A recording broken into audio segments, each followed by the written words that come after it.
পুনরুত্থানকালের চতুর্থ সপ্তাহ শুক্রবার। প্রথম পাঠ শিষ্যচরিত ১৩ অধ্যায় পদ সংখ্যা ২৬ থেকে ৩৩। ঈশ্বর তার প্রতিশ্রুতি পূর্ণ করে যিশুকে মৃতদের মধ্য থেকে পুনরুত্থিত করেছেন। একদিন পল পিসিদিয়া প্রদেশের আন্তিওখ নগরের সমাজগৃহে এই উপদেশ দিলেন। এখন শুনুন ভাইয়েরা, শুনুন আব্রাহাম বংশের সন্তানেরা এবং উপস্থিত ঈশ্বর সম্ভ্রমী মানুষেরা, এই পরিত্রাণের বাণী আমাদের সকলেরই কাছে প্রেরিত হয়েছে।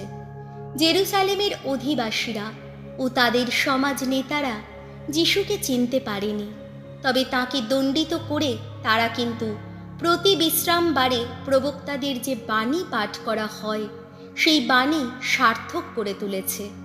মৃত্যুদণ্ড দেওয়ার মতো কোনো অপরাধ খুঁজে না পেয়েও তারা পিলাতের কাছে যিশুকে হত্যা করার আবেদন জানিয়েছিল। তারপর তার সম্বন্ধে শাস্ত্রে যা কিছু লেখা ছিল তা পূর্ণ করার পর তারা ক্রুশ থেকে নামিয়ে তাকে সমাধির মধ্যে রেখেও দিয়েছিল। কিন্তু ঈশ্বর তাকে মৃতদের মধ্য থেকে পুনরুত্থিত করে তুললেন। যারা গালিলিয়া থেকে তার সঙ্গে জেরুসালেমে এসেছিলেন, বেশ কিছুদিন ধরে তিনি তখন তাদের দেখা দিলেন। ইসরায়েল জাতির মানুষের সামনে তারাই আজ তার সাক্ষী। আমরা এখন এই মঙ্গল বার্তা আপনাদের জানাচ্ছি যে আমাদের পিতৃপুরুষদের কাছে ঈশ্বর যে প্রতিশ্রুতি দিয়েছিলেন তাদের বংশধর আমাদের জন্যই তিনি তা পূর্ণ করেছেন। যিশুকে তিনি পুনরুত্থিত করেছেন। দ্বিতীয় সাম সঙ্গীতে তো লেখাই আছে, তুমি আমার পুত্র, আমি আজ তোমাকে জন্ম দিয়েছি। প্রভুর বাণী। সাম সঙ্গীত ধুয়ো। জয় পুনরুত্থিত পুত্রের জয়, জয় মহিমান্বিত পিতার জয়। ঈশ্বর বলে ওঠেন, আমার রাজাকে আমি করেছি প্রতিষ্ঠিত আমার সেই সিয়নের পবিত্র পর্বতে। আমি এখন ভগবানের এই অমোঘ নির্দেশ করব প্রচার। আমাকে বলেছেন তিনি, আমার পুত্র তুমি, আমি আজ তোমাকে জন্ম দিলাম। ধুয়ো। জয় পুনরুত্থিত পুত্রের জয়, জয় মহিমান্বিত পিতার জয়। একবার যাচনা করো, যত বিজাতি মানুষকে তোমার অধীনে আনবো আমি। পৃথিবীর প্রান্ত সীমাও করে তুলব তোমার রাজ্যভূমি। বিদ্রোহীদের তুমি চূর্ণ করবে লৌহ দণ্ডের আঘাতে, তাদের ভেঙে ফেলবে তুমি কুমোরের পাত্রেরই মতো। ধুয়ো।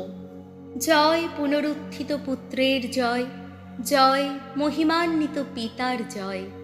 তাই তোমরা নৃপতিরা বুঝে দেখো এখন, পৃথিবীর শাসকেরা সাবধান হও। ভগবানের সেবা করো শঙ্কায় সম্ভ্রমে, শ্রদ্ধা ভরা চিত্তে তাকে নিয়ে আনন্দই করো। ধুয়ো। জয় পুনরুত্থিত পুত্রের জয়, জয় মহিমান্বিত পিতার জয়। বাণী বন্দনা। জয় মৃত্যুঞ্জয়, জয় তোমারই জয়। আমি পথ, আমি সত্য, আমি জীবন। আমার মধ্য দিয়ে না গেলে কেউ পিতার কাছে যেতে পারে না। জয় মৃত্যুঞ্জয়, জয় তোমারই জয়। যোহন রচিত মঙ্গল সমাচার 14 অধ্যায় পদ সংখ্যা 1 থেকে 6। আমি পথ, আমি সত্য, আমি জীবন। এই জগৎ ছেড়ে পিতার কাছে যাবার আগে যিশু তার শিষ্যদের এই কথা বললেন, তোমাদের হৃদয় যেন বিচলিত না হয়। ঈশ্বরে তোমাদের তো বিশ্বাস আছে, তেমনি আমাতেও বিশ্বাস রাখো। আমার পিতার গৃহে থাকবার ঘর অনেক আছে, যদি না থাকতো তাহলে আমি তোমাদের বলেই দিতাম। আমি তো এখন তোমাদের জন্যে একটি থাকবার জায়গার ব্যবস্থা করতেই যাচ্ছি, আর সেখানে গিয়ে তোমাদের জন্যে সেই জায়গার ব্যবস্থা করার পর আমি আবার ফিরে আসব এবং তোমাদের তখন আমার নিজের কাছেই নিয়ে যাব, যাতে আমি যেখানে আছি তোমরাও যেন সেখানেই থাকতে পারো। আমি এখন যেখানে যাচ্ছি সেখানে যাবার পথ তোমাদের তো জানাই আছে। তখন থমাস বললেন, প্রভু, আপনি যে কোথায় যাচ্ছেন আমরা তো তা জানি না, তাহলে সেখানে যাবার পথটাই বা জানবো কেমন করে? যিশু উত্তর দিলেন, আমি পথ, আমি সত্য, আমি জীবন।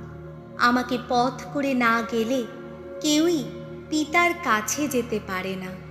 প্রভু যিশুর মঙ্গল সমাচার।